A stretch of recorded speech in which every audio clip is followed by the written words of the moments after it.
Le jour où j'ai giflé ce stagiaire, le scénario s'est activé. Il s'est avéré qu'il était le héros de l'histoire, et moi, juste le méchant personnage secondaire, celui dont le seul rôle était de fournir de l'argent et du pouvoir à l'héroïne. En pensant à ça, je lui ai vite donné 2 autres coups de pied. Ma fiancée a protégé le stagiaire en me poussant par terre. Ça suffit, Diego, tu es vraiment trop cruel. Je me suis rassis sur ma chaise en souriant. Qu'on appelle quelqu'un. Maintenant, c'est moi qui ai le scénario en main. Vous osez me chercher des noises sans même connaître votre place? Le matin, j'ai préparé moi-même le petit déjeuner et je l'ai apporté à ma fiancée. La femme en face de moi est restée froide, sans même lever la tête, mais je me sentais incroyablement satisfait. Véronica, pour une fois, ne m'avait pas repoussé. Derrière, un groupe d'employés chuchotait. Le PDG Diego traite vraiment bien la directrice Véronica. Avec un fiancé aussi riche, à sa place, je me réveillerais en riant, même dans mes rêves. Au milieu de ces bavardages, une toux s'est soudain fait entendre. Véronica et moi avons tourné la tête dans cette direction au même moment. C'était Vicente, le nouveau stagiaire, sous les ordres de Véronica. Il se tenait près de Véronica, la tête bien basse. Où que soit Véronica, il était toujours dans les parages. J'avais bien vu l'ambition de Vicente et j'avais exprimé mon mécontentement à plusieurs reprises. Mais Véronica le protégeait toujours. Je n'avais pas d'autre choix que de ravaler ma colère. Encore et encore. Vicente a levé la tête pour regarder Véronica. Son regard s'est assombri et les coins de sa bouche se sont légèrement affaissés. Véronica a immédiatement froncé les sourcils. Vicente, prends ça et jette-le à la poubelle, dit-elle en le repoussant de la main. Et la luxueuse boîte contenant mon petit déjeuner a atterri directement dans la poubelle juste à côté. Toutes les personnes présentes ont eu un hoquet de surprise. Vicente a d'abord sursauté, l'air étonné, avant de feindre la surprise. Debout derrière Véronica, il a dit « Directrice, ce n'est pas très correct. Après tout, c'est le PDG qui l'a préparé lui-même. C'est du gâchis de le jeter. » Mes yeux sont devenus rouges. Elle m'a de nouveau regardé, visiblement agacée. « Diego, arrête de te prendre pour un martyr. Ce petit jeu est ridicule. » Son regard s'est ensuite posé sur le sachet de brioche vapeur bon marché qui était sur la table. Ignorant complètement la boîte repas dans la poubelle, j'ai tenté de m'approcher. Elle m'a repoussé violemment. « Tu es vraiment une plaie, Diego. Si mon père ne m'avait pas forcé à me fiancer avec toi, je n'aurais jamais voulu avoir affaire à toi. Et alors, qu'est-ce que ça peut me faire que ta famille soit riche et puissante? Je ne suis pas une femme matérialiste. N'espère même pas recevoir la moindre miette d'affection de ma part. » Ces paroles ont stupéfié toutes les personnes présentes. Je suis resté planté là, devant tout le monde, tremblant de la tête aux pieds. Je suis le PDG du groupe Guzman, le jeune héritier d'une famille prestigieuse. Véronica n'est qu'une fille illégitime, et pourtant, elle se sert de mon amour pour m'humilier sans la moindre vergogne. Je l'ai bien mérité. Derrière, les murmures ont repris. La directrice Véronica exagère vraiment, humilier le PDG comme ça en public. Et ce week-end, pour qui il se prend à jouer les victimes? Quelle bande de pourris! J'ai bousculé la foule et me suis frayé un chemin avec difficulté. La seconde d'après, j'ai été percuté violemment. PDG, attention! Ai-je entendu la voix alarmée de mon assistant. Mon assistante et un cri de douleur. En levant la tête, j'ai vu Vicente me percuter de plein fouet. Il tenait un gobelet de lait de soja chaud, sans couvercle. Le lait de soja blanc a giclé. Encore fumant, mon assistant m'a écarté, en recevant la plus grande partie. Mais ma jambe a quand même été brûlée. Emmenez immédiatement mon assistant à l'hôpital. Vicente, tu ne regardes pas où tu marches? Il a écarquillé les yeux, paniqué. Sa main a lâché prise, et la moitié du sac graisseux de Baozi est tombé en plein sur mon Louis Vuitton. Je suis désolé. Je pensais juste que tu n'avais pas pris ton petit déjeuner. Il me restait plein de Baozi et de lait de soja de ce matin, alors je voulais te les apporter. Il a fait l'innocent. Sommes-nous si proches que ça pour que je doive ramasser tes restes? Dégage. La directrice Véronica a mal au ventre parce qu'elle n'a pas déjeuné au siège. Et maintenant, je dois m'assurer qu'elle prenne ses médicaments tous les jours. Je m'inquiétais juste pour toi. Pourquoi es-tu si dur? Il a insisté pour s'expliquer. Ses paroles ont attiré l'attention de nombreux collègues. Vicente est malade ou quoi? Comment peut-il rentrer dans le président dans un couloir aussi vide? Ce lait de soja était si chaud. Ce n'était pas une agression intentionnelle, espèce d'idiot. Si ton cerveau n'est pas développé, ne viens pas travailler. Il est resté là, maladroitement, avec un sourire forcé. J'ai observé toute la scène avec froideur. Soudain, une voix a résonné dans ma tête. « Frappe-le! Frappe-le fort !» Je me suis levé et je lui ai donné une gifle retentissante. À cet instant, toute l'intrigue du roman a déferlé dans mon esprit. Il s'est avéré que je n'étais que le méchant secondaire qui vivait dans ce roman. Et ma fiancée, Véronica, la fille illégitime chassée de la maison de la famille Blanca par l'épouse principale. Avec le stagiaire Vicente, ils étaient les vrais protagonistes de ce monde. Non seulement moi, mais toute ma famille allait plus tard devenir un tremplin pour leur amour. Véronica me détestait, mais elle profitait de mon statut. Vicente venait aussi d'un milieu pauvre, tout comme elle. Tous les deux ont naturellement développé une haine envers les riches et sont tombés amoureux au premier regard. Et moi, un homme innocent, même sans rien faire, j'étais haï et détesté par Véronica. Elle détestait quiconque menait une vie opulente. Véronica a utilisé sa position de fiancée pour vendre les secrets commerciaux de la famille Guzman à nos concurrents. Elle est passée du statut de fille illégitime non reconnue de la famille Blanca. Tel un parasite, elle est devenue la nouvelle maîtresse de Cancun pour ensuite s'associer à Vicente afin d'assassiner ma famille. Ma famille est morte tragiquement et à la fin, il ne restait plus que moi. Vicente a même dit intentionnellement à Véronica: ce qui fait le plus mal aux gens, c'est de croire qu'il y a encore de l'espoir. Nous devons bien le torturer. Pourquoi libérer facilement un jeune maître riche qui a vécu toute sa vie dans le luxe? Il m'a continuellement trompé en me disant que mes parents n'étaient pas morts, mais qu'ils étaient à l'hôpital. Mais le jour même de mon anniversaire, il m'a emmené voir les tombes de mes parents. Ayant tout perdu, il m'a poussé du haut d'une falaise. Et je suis mort dans un endroit désolé. Qui aurait pu imaginer que Vicente, quand il a raté son entretien, avait pleuré amèrement devant le hall? Je suis passé par là, j'ai eu un moment de faiblesse et je lui ai donné sa chance en tant que stagiaire. Au final, j'ai été dépouillé de tout par ce couple de salauds et poussé dans l'abîme. Franchement, j'ai le chic pour choisir les gens. J'ai ramassé les 2 plus grosses ordures qui soient. Quand j'ai repris conscience, j'étais revenu au moment où Vicente m'avait percuté. La douleur brûlante sur ma jambe était un rappel brutal. Tout ça n'était pas un rêve. La voix dans ma tête continuait de m'inciter. Conscience, j'ai vu le visage faussement innocent de Vicente.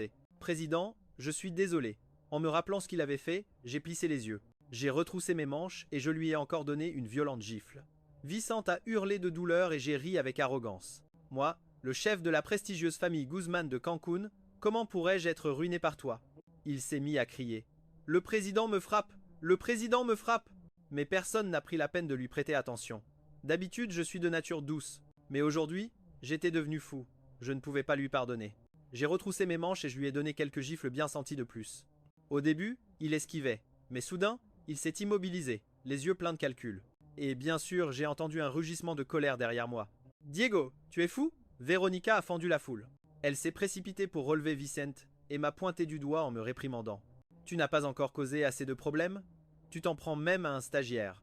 Rentre chez toi, je ne veux pas te voir. Pour qui tu te prends pour oser me pointer du doigt? Mon ton a soudainement changé, la prenant un peu au dépourvu. Vicente continuait de se cacher le visage, dissimulé derrière elle. Elle est devenue furieuse. Elle m'a même poussé violemment au sol. Qu'est-ce que tu fais? Ne te donne pas en spectacle ici. Si ça avait été avant, quand elle me criait dessus avec ce ton autoritaire. Je serais simplement parti, la queue entre les jambes. Mais maintenant, mon esprit était clair. J'ai fait un signe de la main. Faites venir mes hommes. Immédiatement, 10 gardes du corps baraqués de près de 2 mètres de haut nous ont encerclés. Véronica a eu un peu peur, reculant de 2 pas. Diego, qu'est-ce que tu comptes faire? Juste parce que je n'ai pas mangé ton petit déjeuner. Ça valait vraiment la peine d'en arriver là? Tu t'en prends à un nouveau, et en plus, tu appelles tes gardes du corps. J'ai ri avec mépris. Quoi? C'est un mineur. L'expression de Véronica était horrible. Elle ne s'attendait pas à ce que je sois aussi insolent avec elle. Elle s'est retournée, avec l'intention d'emmener Vicente. Je n'ai pas le temps de discuter avec toi. Je dois travailler, Vicente. Allons-y. Je l'ai regardé, un sourire qui n'en était pas un aux lèvres. Quel travail tu as, espèce de bâtarde profiteuse. Véronica a serré les dents, tremblant de tout son corps. Bâtarde était son point faible. Quiconque prononçait ce mot devant elle, elle déversait sa colère sur moi. Mais maintenant je l'appelais comme ça ouvertement. Tu n'es pas en colère juste parce que je n'ai pas mangé ton petit déjeuner? La prochaine fois, je mangerai le tien et celui de Vicente. C'est bon, Diego, n'abuse pas. Elle m'a poussé et je me suis cogné le dos. J'ai encore un peu mal. En voyant son expression d'impuissance, j'ai calmement ajusté ma montre et je me suis approché. Je lui ai donné un coup de pied dans l'estomac. Elle a gémi, tombant douloureusement à genoux. Toutes les personnes autour ont retenu leur souffle, stupéfaites. Vicente avait mal au point d'en pleurer, mais il n'a pas osé s'interposer devant Véronica. Les gardes du corps l'ont immédiatement relevé, comme on pouvait s'y attendre de mes hommes. Ils ont l'œil. Je me suis approché en balançant ma main gauche avec force. Une gifle a retenti, laissant une marque profonde sur la joue gauche de Véronica. Cette gifle, c'est parce que tu es douce avec les forts et dure avec les faibles. Pour que tu te rappelles que si tu viens mendier comme une chienne, tu dois avoir une conscience de chienne. Véronica n'avait jamais été traitée de la sorte. Mendier comme une chienne, tu dois avoir une conscience de chienne. Véronica n'avait jamais subi une telle humiliation. Elle a attrapé la main de Vicente et lui a demandé « En quoi as-tu fâché Daigo ?»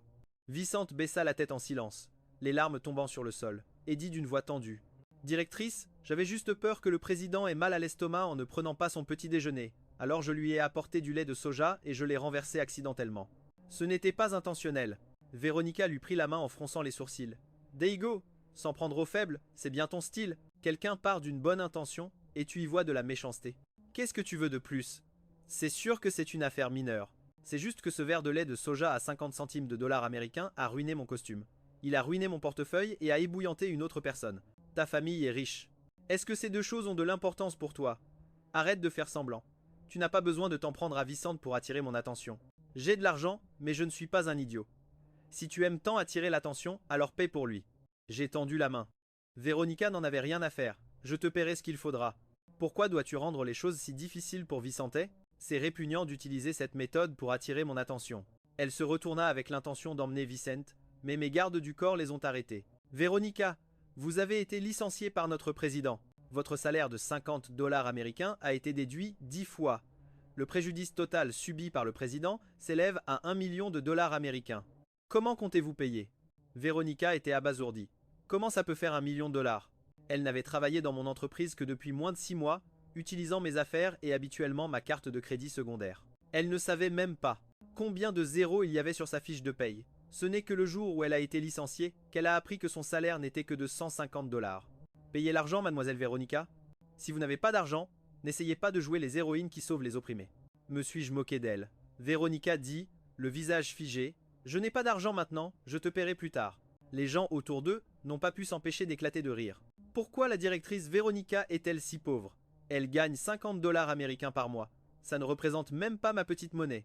Elle essaye d'imiter le héros qui sauve la belle dans les films, mais elle ressemble plutôt à un ours. Le visage de Vicente est devenu blême. 1 million de dollars était une somme astronomique pour lui. Il tira la manche de Véronica en murmurant « Directrice, je vais bien, ne mettez plus le président en colère. » Véronica a trouvé une porte de sortie en changeant d'attitude. « C'est bon, Vicente t'a pardonné. Moi non plus, je ne vais plus me prendre la tête avec toi. La prochaine fois, ne sois pas si enfantin, Vicente. On s'en va. » Elle se retourna pour partir. Pas un geste. Tous les deux s'arrêtèrent. J'ai pris nonchalamment une bouteille d'eau minérale, l'ai inclinée, j'en ai bu une gorgée, puis j'ai tout recraché au visage de Véronica. Je l'ai regardée avec une fausse inquiétude. « Alors, tu es réveillée maintenant? Tu es toujours en train de rêver ?» Véronica était complètement sidérée. Le poste de directrice n'était qu'une position de façade que je lui avais arrangée. En réalité, elle n'avait même pas fini le lycée et passait ses journées assise à son poste de directrice à regarder son téléphone. Si je la mettais à la porte, elle redeviendrait une bonne à rien. En retournant dans la maison de la famille Blanca, elle ne savait pas à quel point l'épouse légitime et sa fille se moqueraient d'elle. En pensant à cela, ses yeux sont devenus rouges et elle a serré les poings. Ça suffit, tout ça c'est juste pour me forcer à céder. D'accord, je suis désolé. Je peux partir maintenant? Diego, ne sois pas si cruel. À peine s'est-elle retournée que 2 gardes du corps costaud l'ont plaquée au sol. Prévenez la sécurité. Véronica et ce chien sont désormais interdits d'entrer. J'ai baissé les yeux vers elle, allongée par terre comme une chienne. Les collègues qui passaient par là ricanaient. Elle a froncé les sourcils, visiblement à bout de patience. Diego, qu'est-ce que tu veux de plus? J'ai déjà cédé. C'était la seule parole gentille qu'elle m'ait adressée pendant tout ce temps. Des gens si faux, au cœur si vicieux. Vicente, Véronica, même un sac poubelle ne sait pas faire semblant aussi bien que vous deux. Je l'ai provoqué en une phrase. Vicente a immédiatement crié. Président Guzman, vous allez trop loin. Je m'en vais avec la directrice Véronica. Il avait les yeux injectés de sang et un air de juste indignation. J'ai éclaté de rire. Vicente, tu pars quand ça te chante? Tu te crois dans un moulin ou quoi? Avant de partir, tu vas payer toutes tes dettes. Quelles dettes? Vicente ne te doit rien. Véronica l'a défendu avec rage. Le visage de Vicente a pâli à vue d'œil. 1 million de dollars. Véronica ne peut pas payer ça. Vicente, paye-le toi-même. Plus je parlais, plus le visage de Vicente devenait blême, il était sur le point de s'effondrer. Voyant que la situation tournait mal pour lui, Vicente a essayé de faire une scène pour s'enfuir. Ce n'est qu'un peu de lait de soja. Comment est-ce que ça a pu abîmer autant de choses? Ça part avec un simple coup de chiffon. Vous faites de l'extorsion, directrice Véronica, partons d'ici. D'un geste discret, j'ai appuyé sur le bouton d'appel. Le son du haut-parleur était très fort, on entendait tout très clairement. Allô, est-ce que c'est bien le 911? Je voudrais signaler un délit. Le visage de Vicente est devenu livide au moment où la police est arrivée sur les lieux. Ce n'est qu'à ce moment-là que Vicente a compris que j'étais sérieux. Il a bégayé quelques mots pour sa défense. J'ai alors passé un appel vidéo et mon assistante est apparue à l'écran, à l'hôpital, la jambe entièrement bandée. Ma gouvernante est aussi arrivée rapidement, avec mon costume Louis Vuitton et la facture correspondante. Après avoir pris connaissance de la situation, la police l'a informé très sérieusement que des poursuites seraient engagées s'il ne payait pas les dédommagements. La somme était bien trop élevée. Vicente, terrifiée à l'idée que je l'envoie en prison, s'est platement excusé et m'a fait toutes sortes de promesses devant la police. Les policiers sont ensuite partis. Tous les collègues de l'entreprise avaient assisté à sa comédie. Une fois que tout le monde s'est dispersé, ses larmes se sont mises à couler, telles les perles d'un collier brisé. Président, vous savez bien qu'avec mon salaire, je ne pourrai jamais rembourser cette somme de toute ma vie. Pour vous, ce n'est que de l'argent de poche. Pourquoi vous en prendre aux pauvres gens comme nous? Son hypocrisie m'a sidéré. Quoi? L'argent des riches tombe du ciel peut être? Être pauvre, ça veut dire que vous n'avez aucune responsabilité? Vicente est restée sans voix. Véronica l'a regardée avec pitié, avant de se mettre en colère contre moi, comme d'habitude. Diego, ça va durer encore longtemps? Ça suffit maintenant. À quoi ça rime de faire tout ça pour attirer mon attention? Son arrogance me donnait la nausée. Le visage de Véronica s'est encore plus assombri. Très bien, c'est moi qui vais payer. Arrête de le harceler. Véronica affichait un air confiant. Elle pensait toujours que nos fiançailles n'étaient qu'une mascarade, et que je faisais juste un caprice. Elle croyait qu'il lui suffisait de trouver le bon moment pour m'amadouer, et que la dette serait effacée. Elle n'imaginait pas une seule seconde que j'allais vraiment lui réclamer l'argent. Mais j'ai tendu la main. L'argent. Le visage de Véronica est devenu blême. Rigide. Elle n'avait pas tant d'argent que ça, mais elle s'est dit qu'avec nos fiançailles, cette dette finirait par disparaître. De cette façon, non seulement elle sauvait le héros, mais en plus elle ne perdait pas un centime. Quelle bonne affaire. Elle a fait la grimace. Ça suffit, ma patience a des limites.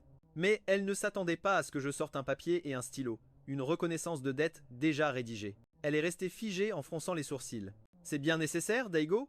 Qu'est-ce que tu cherches à faire avec ça? Tu veux juste m'obliger à te prêter plus d'attention. Je l'ai ignoré, demandant au garde du corps de la forcer, elle et Vicente, à signer. Véronica, tu n'es que sa garante pour l'aider à payer la dette. S'il ne peut pas payer, ça reste sa dette. En m'entendant, le visage de Vicente est devenu si blême qu'il a failli s'évanouir. Heureusement qu'il y a encore des gens bien. Le garde du corps lui a immédiatement donné un coup de pied.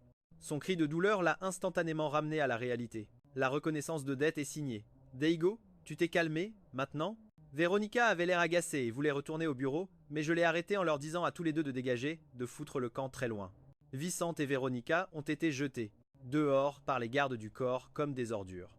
Même comme ça, Véronica voulait encore prendre ma voiture de sport pour emmener Weekend faire un tour. Elle a pris les clés, a ouvert la portière de la Ferrari garée en bas. Vicente est montée, tout excitée. Directrice, c'est la première fois que je monte dans une voiture de sport. Je suis un peu nerveux. N'aie pas peur, je te protégerai. J'étais à la cafétéria du 2e étage. En voyant leur petit numéro, j'ai renversé la tasse de café que j'avais à la main. Une grosse giclée de café chaud est tombée sur Vicente. Il a hurlé de douleur. Ah, ça brûle! Avant que Véronica ne puisse lever la tête, j'ai tourné les talons et je suis parti. Même en m'éloignant, je pouvais encore entendre le hurlement furieux de Véronica. Daigo, t'es malade ou quoi? Tu voulais attirer mon attention? C'est réussi. Voler une voiture pour emmener un stagiaire faire un tour. Véronica, tu me prends vraiment pour quelqu'un qui ignore la loi? Quand ils sont arrivés dans le quartier le plus animé, les passants les ont regardés avec admiration. Quand est-ce que Vicente, Véronica avait connu un tel prestige? Même si Véronica utilisait ma voiture, elle avait toujours un chauffeur. Quelle occasion avait-elle de s'asseoir elle-même au volant pour se faire remarquer comme ça? Regardez-moi ce couple. Qu'est-ce qu'ils vont bien ensemble? Et dans une voiture de luxe. La vie des riches est tellement enviable. Les murmures sur le bord de la route parvenaient à leurs oreilles sans qu'ils n'en perdent une miette. Vicente était si excitée qu'il en a rougi. J'ai regardé l'écran de surveillance dans la voiture, en esquissant un sourire aux lèvres. Très vite, la sirène familière de la police a retenti. Messieurs, veuillez sortir de la voiture et coopérer à l'enquête. Le propriétaire du véhicule a signalé que sa voiture a été volée. Véronica n'arrivait pas à croire que j'ai pu faire une chose pareille. Elle a bégayé. Agent, je suis la fiancée du propriétaire de la voiture. C'est probablement un malentendu. La fiancée qui utilise la voiture de sport de son fiancé pour emmener un genou. Quelle scène! La voix du passant était très forte. Véronica était morte de honte. Vicente a complètement perdu la face. Juste avant, il avait regardé avec méprisé les piétons du coin. Ces gens-là avaient maintenant trouvé l'occasion parfaite, l'encerclant intentionnellement et en riant aux éclats. Il s'avère que c'est un voleur de voiture.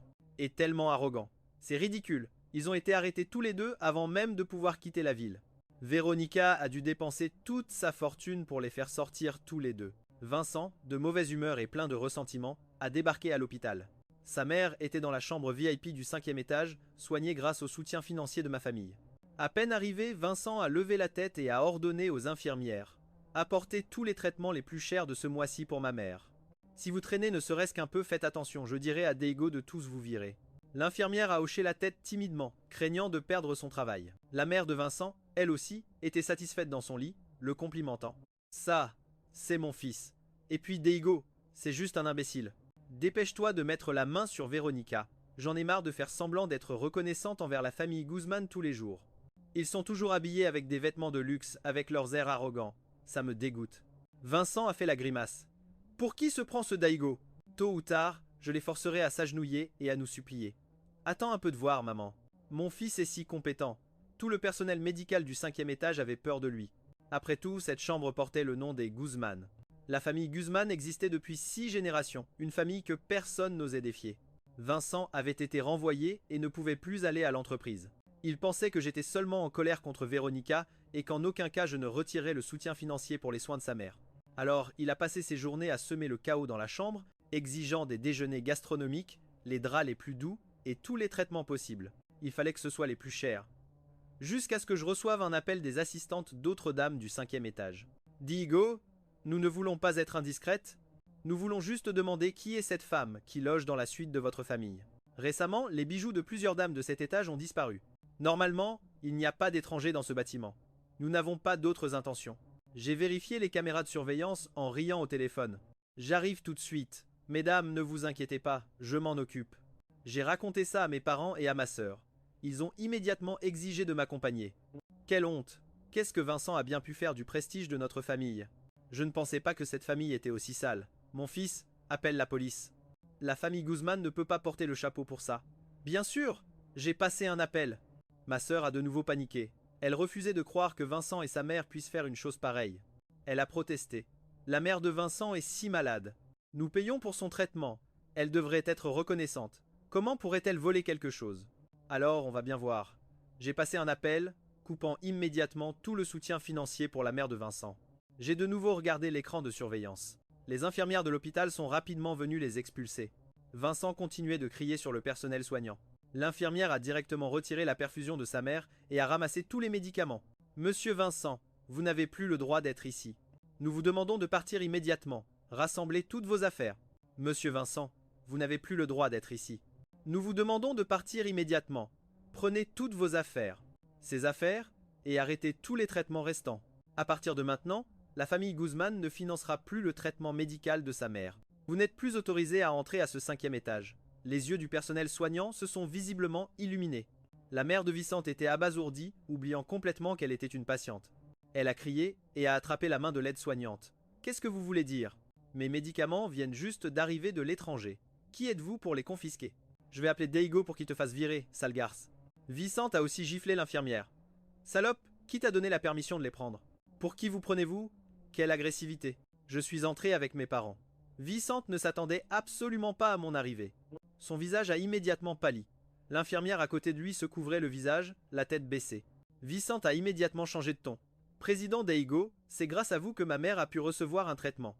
Vous êtes mon bienfaiteur. Il m'a pris la main, les yeux remplis de larmes. Il voulait jouer sur la corde sensible pour me forcer à continuer de payer. Ma mère a parlé la première. Madame Vicente, notre famille ne manque pas d'argent. Nous ne finançons tout simplement pas les gens ingrats.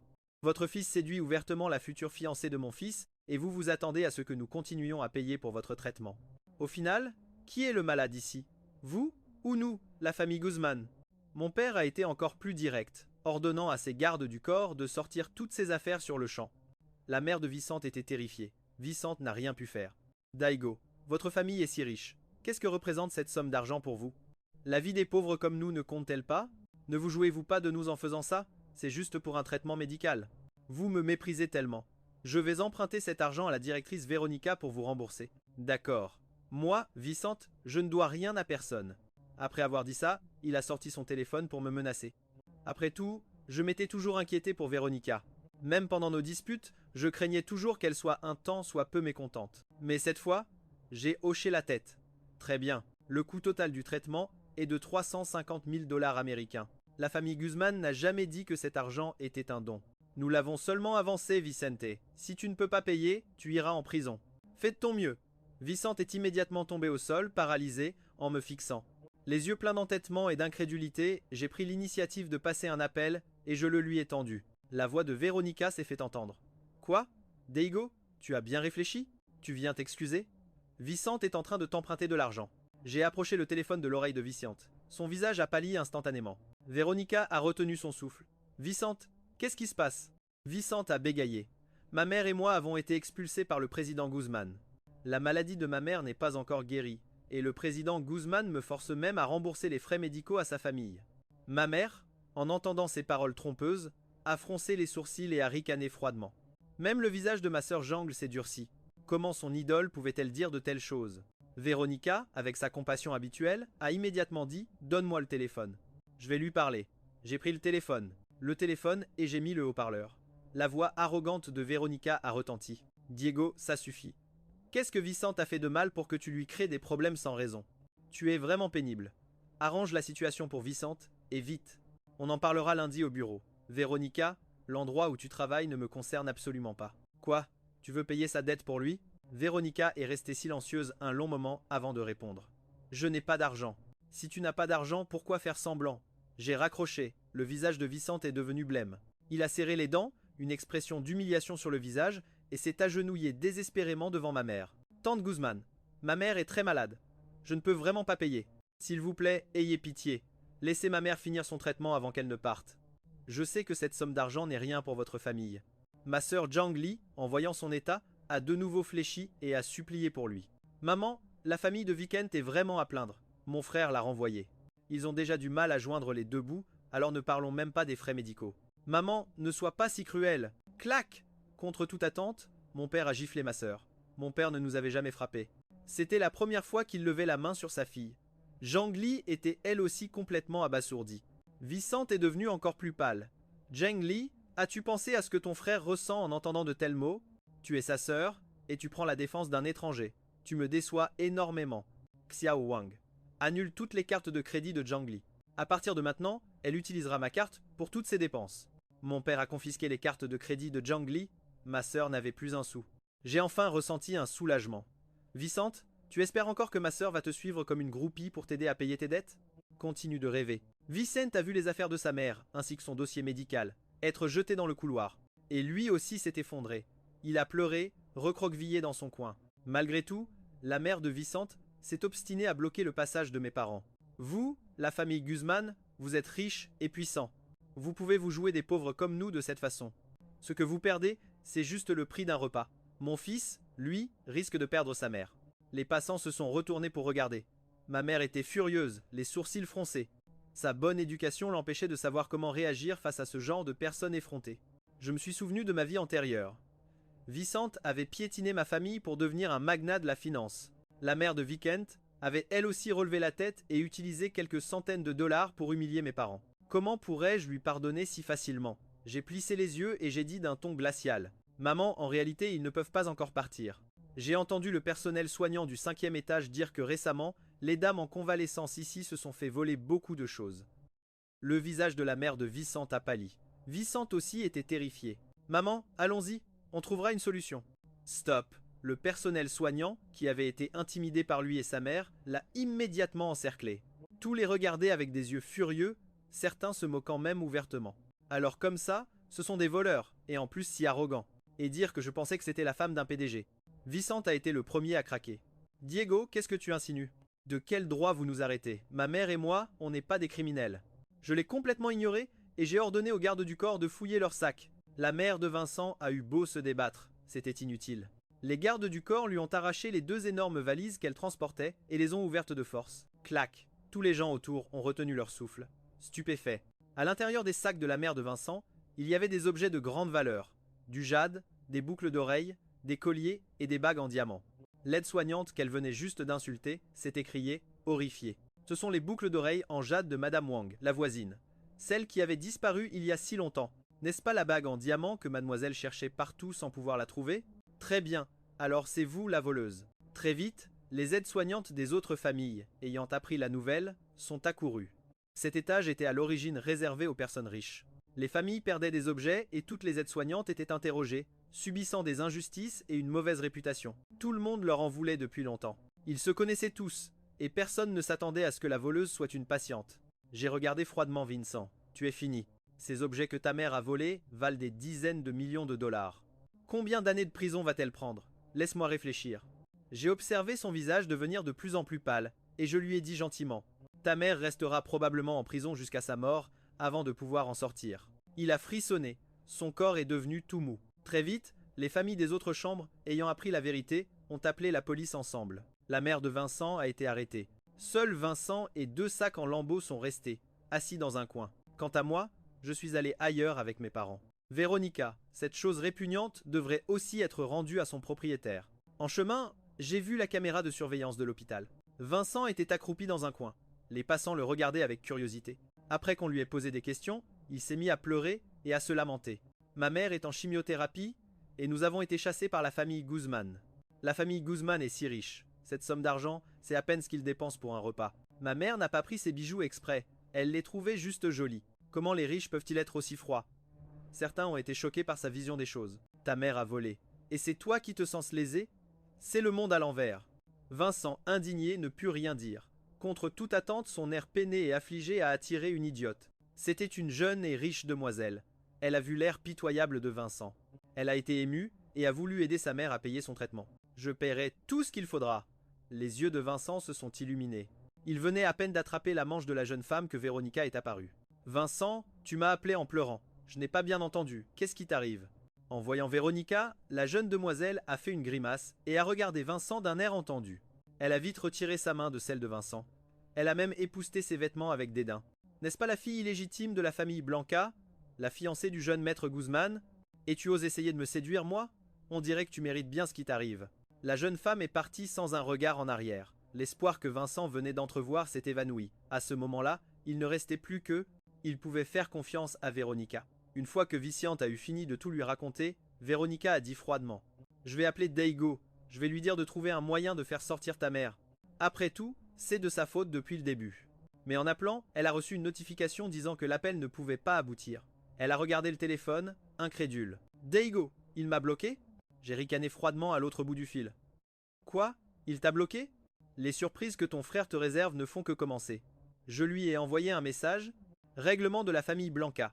Il y a un problème sur l'écran de surveillance. Le visage de Véronica s'est aussitôt illuminé. Elle a dit à Vicente avec un air suffisant: Attends, Daigo est venu chez moi. C'est sûrement pour s'excuser. Une fois que je l'aurai calmé, je ferai sortir ta mère. Vicente lui a tiré la manche, un peu inquiet. Et pour les millions de dollars que je dois au président? T'inquiète. Pour lui, qu'est-ce que c'est que cette somme? Il n'y a pas besoin de payer du tout. Dans la maison de la famille Blanca, la mère de Véronica, Madame Juarez et Madame Blanca, ainsi que sa fille, étaient assises sur le canapé. Le chef de la famille Blanca était en train de diviser les biens. À peine nous ont-ils vu arriver que le visage de Madame Juarez s'est éclairé. Oh, mais voyez-vous ça? C'est Daigo. Pourquoi viens-tu à cette heure-ci? Véronica n'est pas à la maison. Nous n'avons rien dit. Monsieur Blanca nous a regardés et a ensuite dit: Véronica sera bientôt la belle-fille de la famille Guzman. Nous et les Guzman aurons bientôt des liens étroits. La part des actions de Véronica représentera 60% du patrimoine de notre famille. Le visage de Madame Blanca s'est assombri. Chef de famille, ce n'est qu'une fille illégitime. Est-ce que c'est juste ce que vous faites? Véronica m'a regardé d'un air suffisant, en se moquant de Madame Blanca. Et alors, si vous méprisez ma mère, qui a dit à votre fille que la personne que Daigo aime, ce n'est pas elle? Le visage de Madame Blanca s'est rembruni, sans pouvoir dire un mot. Ma mère a regardé son expression satisfaite et a parlé posément. Excusez-moi, monsieur Blanca, nous sommes venus aujourd'hui pour annuler les fiançailles. L'expression de Véronica a immédiatement changé. Madame Juarez a hurlé, hors d'elle. Annuler les fiançailles? Vous êtes devenu fou? Vous n'avez aucune autorité pour me parler. Ma mère ne lui a même pas jeté un regard. Madame Blanca a souri en coin. Elle s'est approchée pour s'excuser. Madame Guzman, l'annulation des fiançailles est sans aucun doute la faute de notre famille Blanca. S'il vous plaît, soyez compréhensive. Véronica était la fille illégitime de cette maison. Sa mère, Madame Juarez, vivait naturellement aussi avec difficulté dans la maison des Blanca. Sans moi, comment la mère et la fille auraient-elles pu prendre le dessus sur Madame Blanca? Qu'est-ce qui se passe, belle maman? Véronica n'a rien fait de mal, n'est-ce pas? Vous ne pouvez pas simplement décider d'annuler comme ça. Le visage de Madame Juarez n'était pas beau à voir. Après tout, sa position dans cette maison dépendait entièrement du fait que sa fille s'accroche au grand arbre qu'est notre famille Guzman. Si nous n'aimions plus Véronica, sa bonne fortune prendrait fin. Je suis allé droit au but. Véronica a eu une liaison avec un stagiaire de l'entreprise et elle me doit 1 million de dollars. Elle me dégoûte. Comment peux-tu la calomnier? Ma fille n'est pas comme ça, a immédiatement explosé Madame Juarez. Elle pensait encore que j'étais aveuglé par l'amour, toujours en train de dorloter Véronica. Elle m'a même fait la morale sans se soucier de la présence de mes parents. Daigo, tu dois savoir qu'il y a beaucoup de tentations dans le monde extérieur. Si tu es si pointilleux, après votre mariage, est-ce que Véronica n'aura pas le droit de parler à d'autres hommes? C'est juste une interaction sociale normale. Ne sois pas si susceptible. Tant que son cœur est avec toi, pourquoi devrais-tu te soucier du reste? Ma mère, une femme qui a toujours été douce, a perdu son calme 2 fois aujourd'hui. Elle a violemment giflé Madame Juarez. La bague tranchante lui a lacéré le visage. Qui êtes-vous pour donner des conseils à mon fils? Avant qu'elle ne puisse réagir, une voix s'est fait entendre. Daigo, tu n'as pas causé assez de problèmes? Véronica s'est levée. Et du premier étage de la maison des Blanca, Vicente est descendu. Il semble que Véronica l'avait ramené à la maison. L'expression de mes parents et de ma sœur a immédiatement changé. Ma sœur avait vu Véronica et Vicente lâcher rapidement leurs mains juste au moment où elle ouvrait la porte. C'est seulement à ce moment-là qu'elle a compris. Vicente était un sale type, toujours à regarder les autres de haut. Grand frère, je me suis trompé. J'aurais dû te croire. Ma sœur s'est excusée sincèrement. Ces mots sont parvenus aux oreilles de Vicente. Son visage affichait une expression outragée. À ce stade, il ne pouvait que s'accrocher à Véronica. Mon père avait perdu patience. Il a lâché une phrase. La famille Guzman annule les fiançailles. Madame Blanca, s'il vous plaît, rendez cette annonce publique. Madame Blanca était ravie. Après tout, tant que Véronica existerait, le chemin de sa propre fille vers l'héritage familial serait toujours semé d'embûches. Bien sûr, Monsieur Daigo a subi une injustice. La famille Blanca n'a pas qu'une seule fille, il y a aussi ma fille, Sofia Blanca. Je l'ai interrompue. Je n'ai actuellement aucune intention de me marier. Merci pour votre gentillesse, Madame Blanca. Madame Blanca n'y est pas allée par 4 chemins, acceptant la situation avec enthousiasme. Elle a dit doucement, Gouvernante, suspendez les frais de subsistance de Véronica et de sa mère pour 6 mois. C'est une punition pour elle. Je m'occuperai de Monsieur Blanca à son retour. Vicente, voyant son espoir de s'accrocher à moi s'évanouir, est partie en colère sans se retourner. Elle a aussi rapidement dit à Madame Juarez de trouver un logement pour Véronica. C'était clairement une façon de les mettre à la porte. Voyant sa vie de richesse s'effondrer ainsi, Véronica s'est écroulée sur le canapé. Elle ne s'attendait pas à ce que son plan, préparé de longue date, soit mort dans l'œuf. Véronica m'a regardé, pleine de haine. Daigo, tu vas vraiment trop loin. Quel est l'intérêt de faire tout ce foin pour annuler les fiançailles avec une bande d'adultes? Ce n'est que pour me forcer la main, j'accepte. Nous nous marierons à la fin de l'année. Arrête de créer des problèmes. Je suis vraiment épuisé. À côté, Madame Juarez s'est accrochée à ça comme à une bouée de sauvetage, hurlant à plein poumon. Quelle annulation de fiançailles! Ce sont des enfantillages. Véronica fait déjà partie de la famille Guzman. Annuler les fiançailles nuira à sa réputation. Madame Guzman, considérez que rien de tout cela n'est arrivé. Ramenez vite votre fils à la maison avant que les gens ne se moquent de vous. Véronica voulait toujours forcer le mariage. Les visages de mes parents étaient très sombres. J'avais l'impression d'entendre la plus grosse blague du monde, en regardant Vicente qui tremblait toujours sur le côté. Je l'ai pointé du doigt, avec un ton aimable. Tante Juarez, voici votre gendre officiel. Ne semez pas la confusion. Ah, d'ailleurs, ces deux-là me doivent toujours 1 100 000 $. À la famille Blanca de voir quand elle compte payer. J'ai sorti la reconnaissance de dette. La fille aînée de la famille Blanca, Sofia Blanca, s'en est emparée la première. Elle y a jeté un œil, puis a toisé Véronica d'un air moqueur. Elle m'a rendu la reconnaissance de dette, en s'excusant. Monsieur Daigo, cette reconnaissance de dette n'a rien à voir avec notre famille, les Blanca. Nous avons coupé les vivres à Véronica. Quant à ses autres dettes, veuillez suivre la procédure légale pour les réclamer. Vicente est devenu blême et s'est discrètement mis en retrait. Véronica n'arrivait pas à croire que ses fiançailles aient été annulées. Elle a commencé à avoir peur. Véronica m'a supplié. Elle s'est même agenouillée en implorant « Daigo, j'ai eu tort. Ne me quitte pas. J'ai négligé tes sentiments. Ce qui s'est passé avec Vicente, c'était juste une blague. Mon cœur est toujours à toi. » Je l'ai repoussé d'un coup de pied, puis je lui ai relevé le menton. J'ai vu une haine profonde dans les yeux de Véronica. « Véronica, tu dois nous haïr, pas vrai? Après tout, Sofia Blanca et moi, nous sommes un rêve inaccessible pour toi. Toi qui as grandi dans la fange. » Elle s'est mise à trembler de tout son être. J'ai continué à remuer le couteau dans la plaie. Tu as sûrement comploté avec Vicente pour renverser notre famille, les Guzman. Montez votre propre clan, puis nous éliminer tous, c'est ça? Dommage que votre plan n'ait même pas eu le temps de commencer, que je t'avais déjà viré de l'entreprise. Véronica m'a dévisagé, horrifié. C'était son secret le plus enfoui. Comment est-ce que je pouvais savoir? J'ai adoré jeter de l'huile sur le feu. Je me suis penché à son oreille et j'ai chuchoté. C'est Vicente qui a tout balancé. Tu ne peux t'en prendre qu'à lui et à sa stupidité. Sinon tu serais encore la future dame de la famille Guzman. Quel gâchis. Toute cette fortune n'a plus rien à voir avec toi. En entendant cela, les yeux de Véronica se sont progressivement remplis de haine. Elle était presque incontrôlable. Elle s'est jetée sur Vicente et l'a attaqué sauvagement, le rouant de coups de poing et de pied. Vicente, espèce de fumier, tu as gâché toute ma vie. Vicente n'était pas en meilleur état. Il avait une dette énorme et il était clair que Véronica ne pourrait plus l'aider à la régler. Vicente savait qu'il était au pied du mur et il n'est pas resté en reste. Il a violemment giflé Véronica en plein visage. Je savais bien que t'étais une bonne à rien. Il ne faut jamais faire confiance aux femmes. T'es une incapable. T'as pas un rond, alors pourquoi tu fais la maline? Ils se sont battus là, sur place. Ils se sont agrippés l'un à l'autre, refusant de lâcher prise. Sans s'en rendre compte, ils se sont entraînés dans la mauvaise direction. Ils se sont peu à peu dirigés vers un carrefour très fréquenté. Lâche-moi, salope, c'est toi qui devrais payer cet argent. Sans toi, je n'aurais jamais eu de problème avec Daigo. Espèce de pourriture si ce n'était pas à cause de toi. Et je serais encore la dame de la famille Guzman. Tu as tout gâché. Va crever. Ce spectacle où ils s'entre-déchiraient m'a rempli de joie. Je n'ai pas pu m'empêcher d'applaudir et de les féliciter. À ce moment-là, le feu est passé au rouge. Un concert de klaxons a retenti. Alors que Véronica traversait la rue en panique, elle a poussé un cri avant de percuter un énorme poids lourd. La main de Vicente était agrippée fermement aux cheveux de Véronica. Elle était incapable de se libérer. Tous deux ont été entraînés sous les roues. Ils ont poussé des cris misérables, mourant ensemble sous les roues. En apprenant la nouvelle, la mère de Véronica s'est effondrée. Mais je n'en avais pas encore fini avec elle. Tante, vous avez une dette à payer. Ce $1 000 000, c'est à vous de le régler. Madame Juarez n'avait pas l'argent pour payer.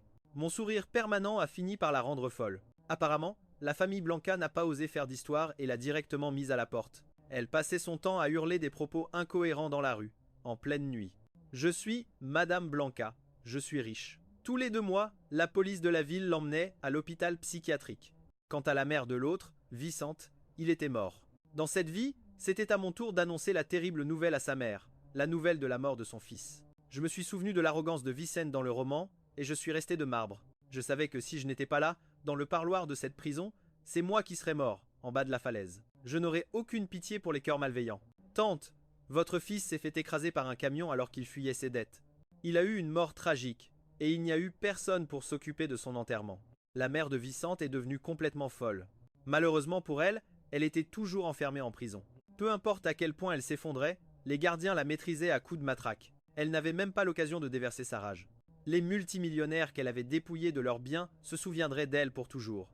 Et ils ne la laisseraient jamais sortir vivante. Peut être que dans le roman, des gens comme Vicente et Véronica arrivaient à tout obtenir par des moyens ignobles. L'auteur les appelait les élus de Dieu, et ils ont eu une fin heureuse. Mais moi, j'ai tout changé. J'aurais toujours dû être le protagoniste de ma propre histoire. Je ne suis pas quelqu'un de mauvais. Œil pour œil, dent pour dent, c'est la justice qu'il méritait. Je suis le jeune maître d'une famille prestigieuse, riche et puissant. Comment pourrais-je perdre? Fin.